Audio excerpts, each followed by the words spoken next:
Welcome back to Behind the Barricade. If this is your first time listening, this podcast exists for one simple reason: to explore what actually makes construction projects perform better.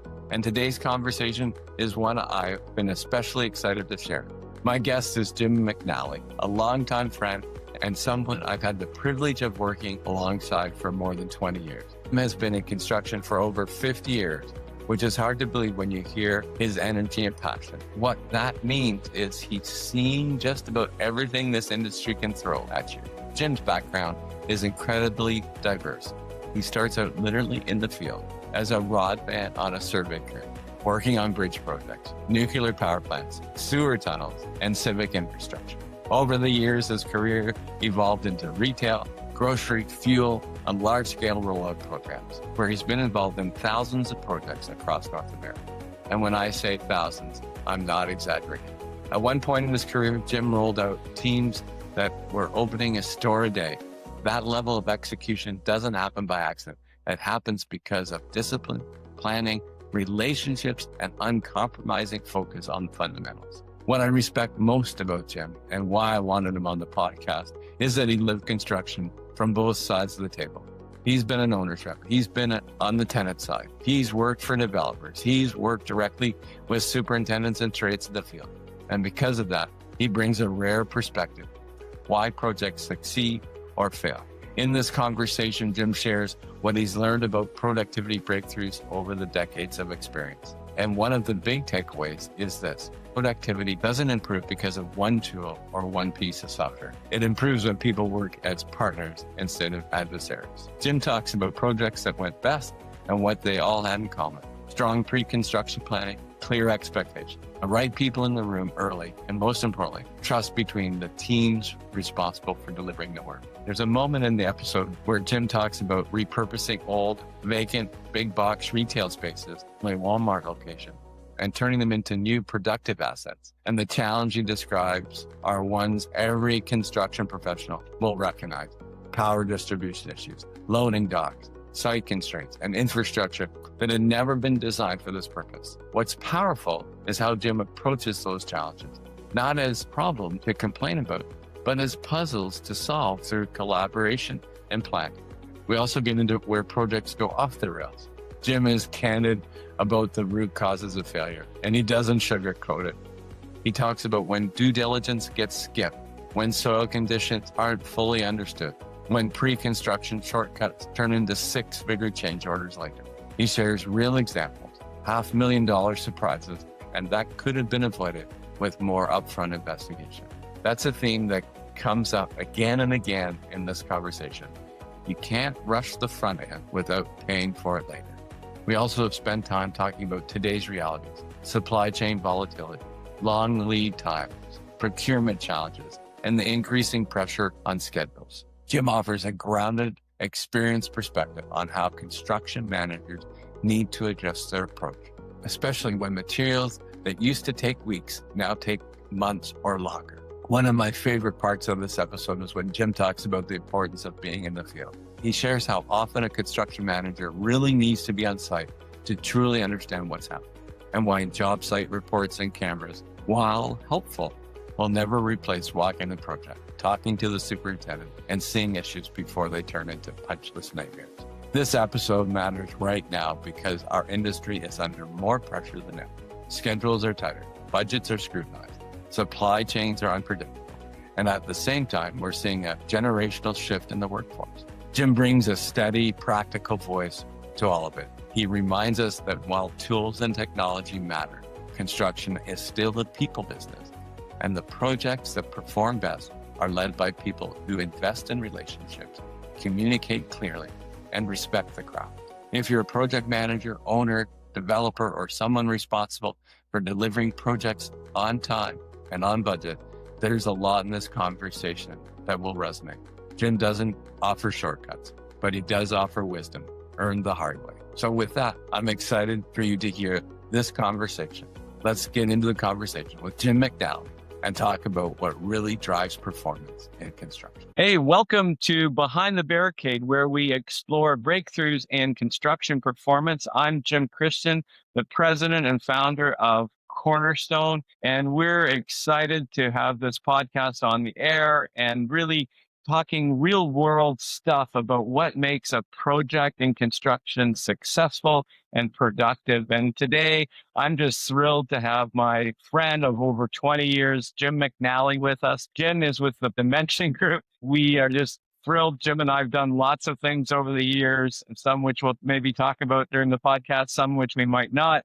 But it's great to have you here, Jim. Thanks for saying yes to coming on the podcast. And maybe just to open us up, we were talking before the podcast that you've been in construction for over 50 years, which is hard to believe. You must have started at a very, very, very young age, but you've seen a lot over 50 years. But how did you get into this, and what kind of high level, what's been your experiences over the years? Well, thanks for having me, first of all. I accidentally kind of got into this at a family gathering where my aunt approached me and said, "Hey, have you seen your uncle's new book out?" And I'm like, "What the heck are you talking about?" And my uncle worked for a company in Youngstown, Ohio called Commercial Shearing, and they made tunnel liner plates, and they had equipment that could bend steel into all kind of different shapes, primarily for the tunnel industry. Wow. So I sat down and talked to him about the book and what he did, and he kind of swayed me into going towards civil engineering as I was getting ready to go into college. I enrolled at Youngstown State University, went into the civil engineering program, and at the same time, I was working as a waiter at the Youngstown Country Club. Okay. So as time was going on, I'm in school, I'm working at the club. The manager of the club came to me and he said, "Hey, we have a big contractor that's a member here. He might be able to put you on in some sort of role. Would you be interested?" And I'm like, "Heck yeah." So I sat down at the club actually with him for a few minutes and we talked, and he said, "I'll get back to you." Well, it was like a couple days later, he goes, I've got a perfect job for you to start out as a rod man on a survey crew, and expect a call from a guy by the name of Alan Ewing, and we'll get you guys connected up and you can see how things go." And that was in 1975. Wow. So I meet up with Alan. I'm all pumped up. I'm all excited. I'm going into the construction world, right? Well, I meet him up. I get in this truck and I said, "Where are we going?" He says, We're building a bridge across the Ohio River. We're going to go down and do some line and grade work while we're down there." And I'm like, "Okay, cool." And next thing you know, I'm 120 feet out in the middle of the river on a bridge pier going, "Whoa, what did I just sign up for?" Right? Yeah. So that was the beginning of my career, if you will. Wow. It was primarily in college where I was doing a lot of surveying work, a lot of layout work. Not only that, contractor with Alan, when those kinds of projects wind down for the winter, I actually ended up getting a job as an instrument man at a nuclear power plant doing layout work there. And that's the best part about engineering, I think, is there's so many different things that you come across that you could get involved in. And then from there, I actually went as the lead engineer on a big sewer project in Warren, Ohio. And the cool thing to bring this all full circle was we put 7 tunnels in. Wow. So I got to use the equipment that my uncle designed. Wow, that's amazing. Years later. I mean, it was pretty cool. As you know, all construction projects come to a close, and I ended up going to work for the DeBartolo Corporation, a huge mall developer based in Youngstown. Okay. And I was actually, my job title was a buyer, and we were the guys that went and bid out all the work, all the different trades, electrical, plumbing, structural steel, you name it. Was there for a couple years, and then an opportunity came up, and this is really when I went into retail big time. I went to work for the Kroger company. Do you have any sense on how many retail / restaurants / grocery stores you've built over the years? Retail stores would be hard to say. My grocery store background was probably 15 to 18. Wow. Total, because not only did I build them in Ohio and Pennsylvania, I actually went down to Florida for a short period of time and built new stores down there too. But yeah, it was pretty interesting. But some of the other individual retailers that I've had the opportunity to work for, they were huge rollout programs. Give you an example, and they're no longer around. That's part of. We'll get into that discussion. When I worked at Hollywood Video, we did a store a day. A store a day. A store a day. My team, I was leading a team there. I mean, we hit one year, we did 105 stores, just our team. Just your team. And there were 5 teams. It was crazy, but and I'm sure we'll talk about it here later on, but the teamwork aspect of it all is what made that happen. Well, I'm amazed that you still have all your hair. Look at me. I'm almost your age and don't have any real hair left. You still have your hair, which is amazing with all that work. Jim, you and I built a lot of stores together. Yep. And I just got to tell you, I just want to do this publicly. You were so much fun to work with. Like, you always had a spirit about, even when we were in the depths of issues, you always brought a great spirit. I just love that no matter what was hitting the fan, you were able to still hold on to a good attitude, an inspiring attitude. I certainly really enjoyed those days. So I appreciate that. And hopefully I'm kind of still the same way, I think you are. I think you are. Well, you guys were just awesome to work with. I mean, and like you said, we had a lot of fun. Oh, we sure did. We worked hard, but we had a lot of fun doing it, right? You introduced me to a country that I love. I mean, I loved going up there. The people were awesome to work with up there. Yeah, I remember one when we had some issues with the city, and we had to go to a council meeting and try to get our deal approved. That was a fun experience. But So when you think of this breadth of work, like literally thousands of probably retail stores or restaurants that you've been involved with over the years, and you've seen all kinds of different working relationships, different success, ground out, renovations, what's your reflections on productivity breakthroughs? Because what my research has been saying, and one of the reasons we started this podcast, was productivity in construction has been pretty flat for a couple of decades now, despite what's been happening with technologies. Just curious, like, when do you see productivity breakthroughs in your program? One project that comes to mind is, when I was working for a developer, they owned a lot of Walmart anchored shopping centers where the Walmart had moved out.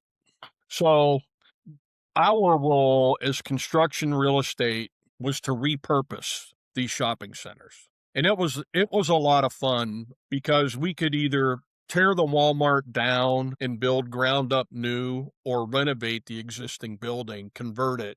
And I've done both. And we had a project in South Carolina where we did not tear the Walmart down. We split it up into 2 junior anchors, if you will.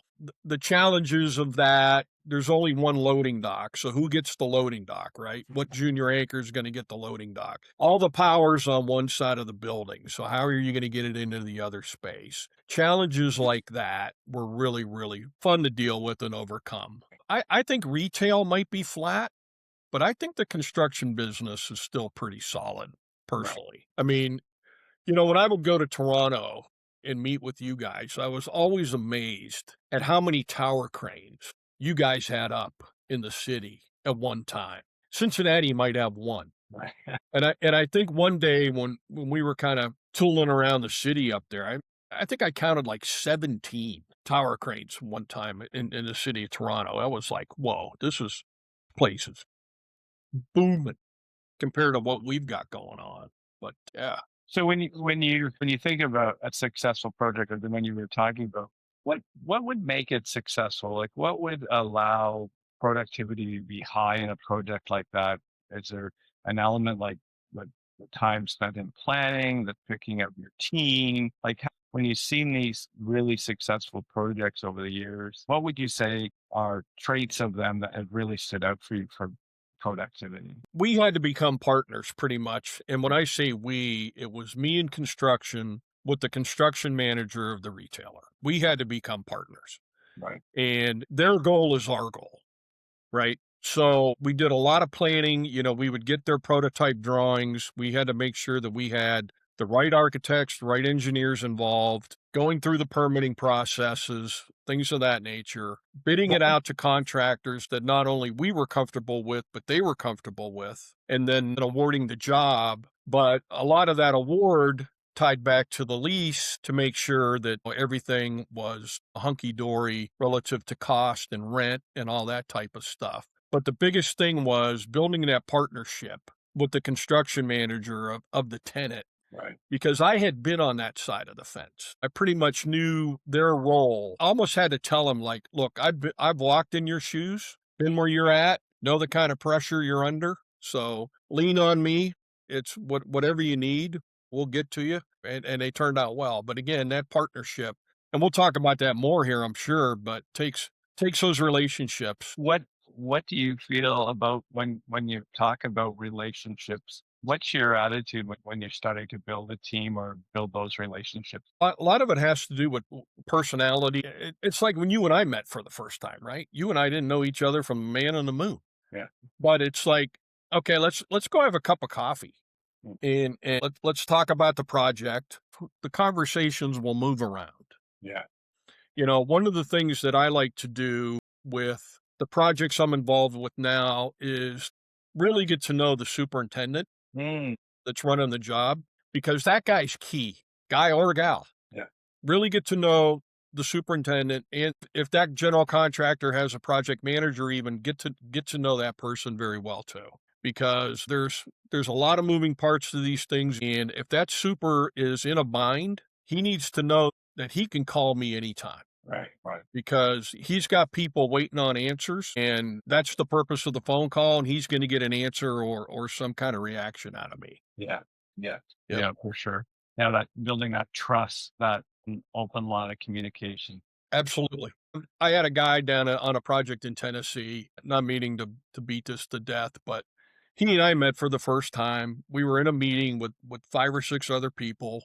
I couldn't get a word into the conversation. He couldn't get a word into the conversation.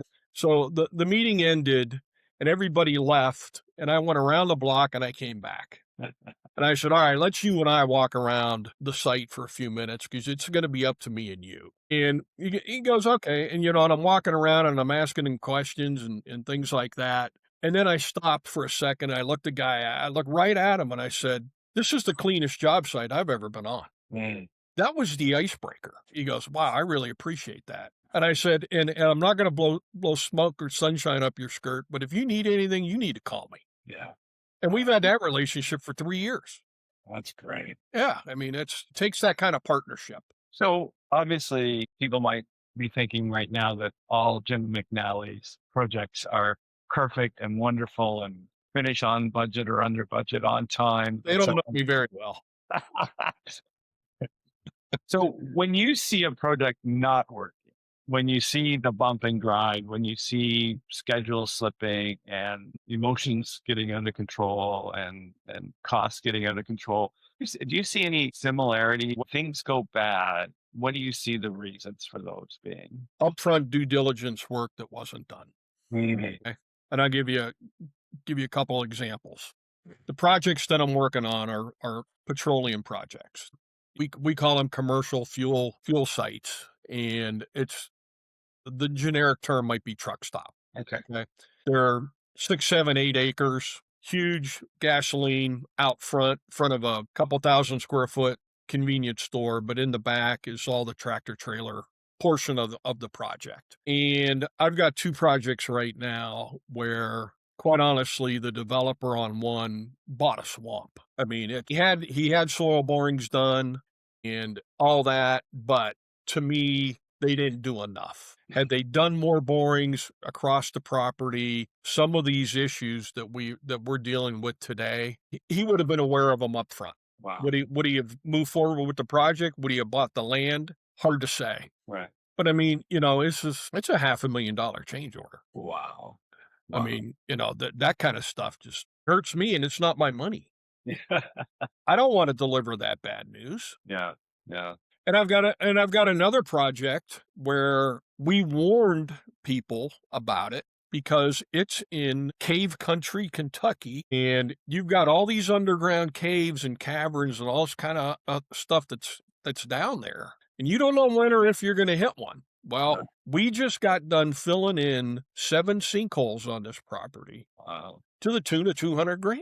Wow. Wow. They were deep.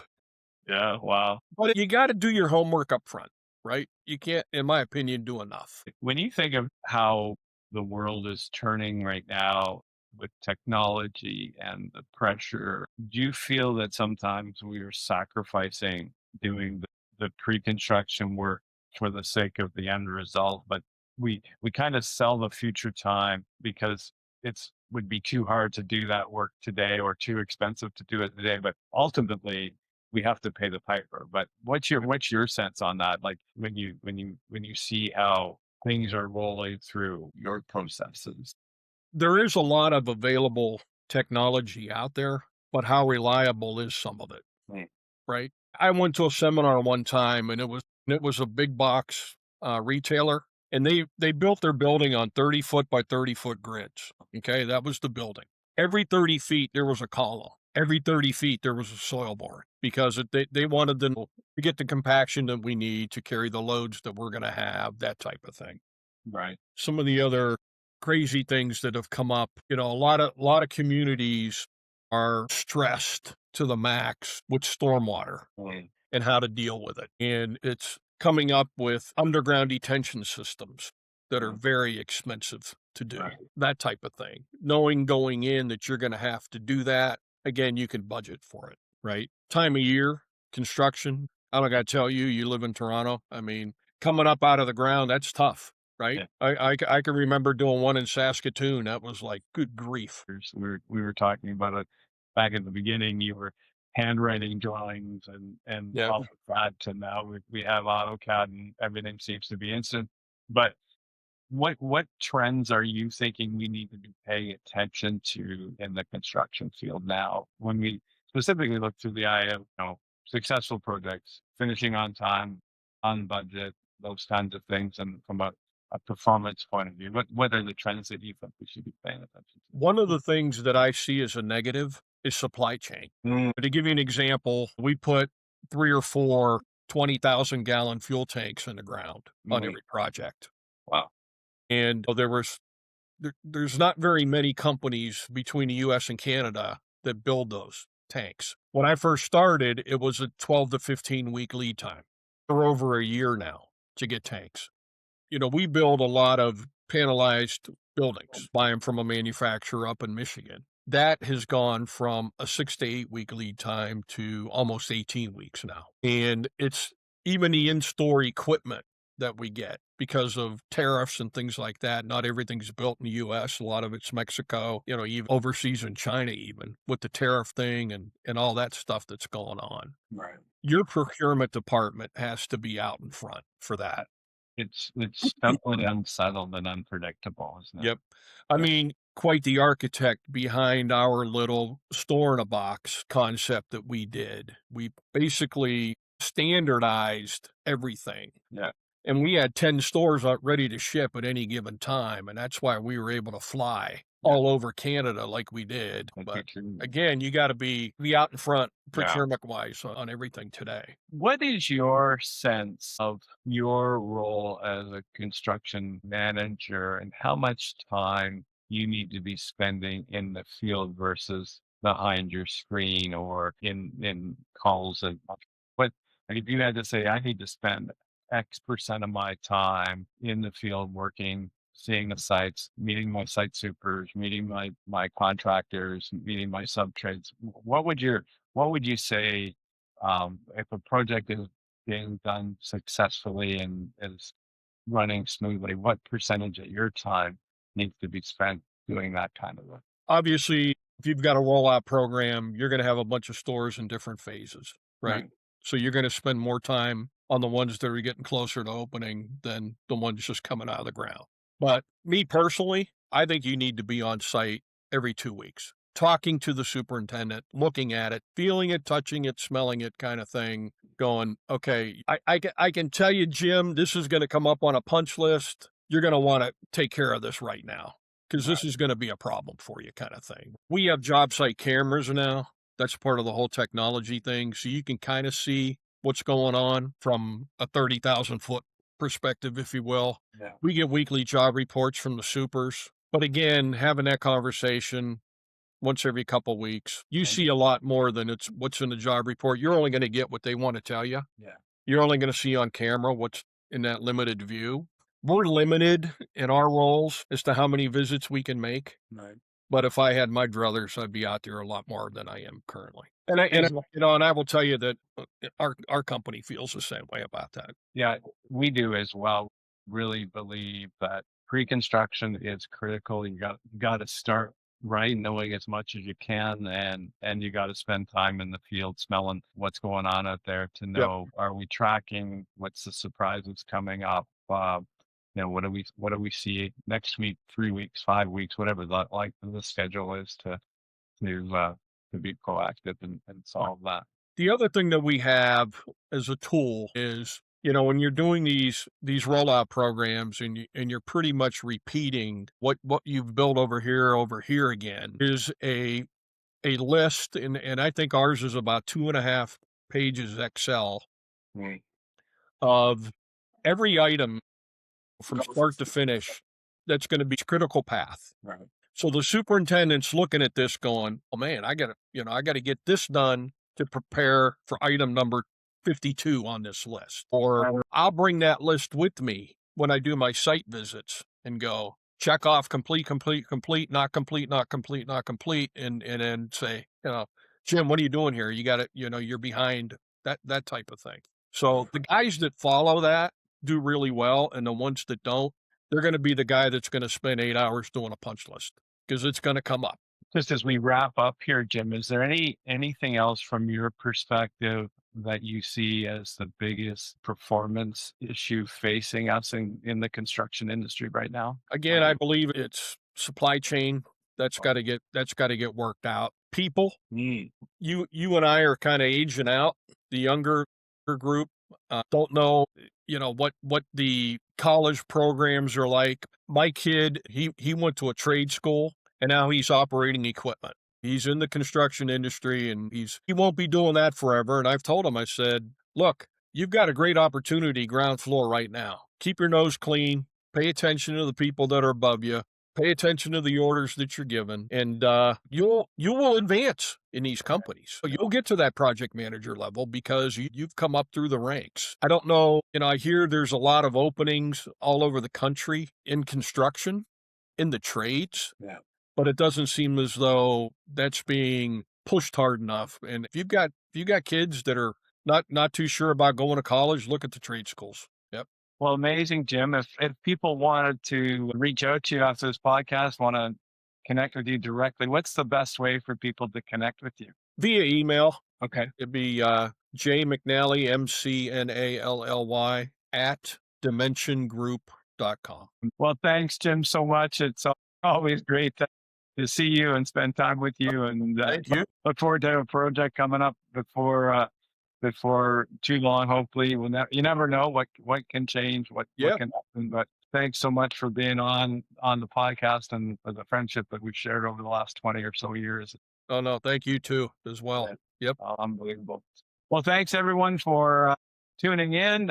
We hope that you found this podcast interesting and informative. We really do believe that productivity in construction, anything we can do to share ideas that will help projects become more successful is an important topic that we all need to be thinking about.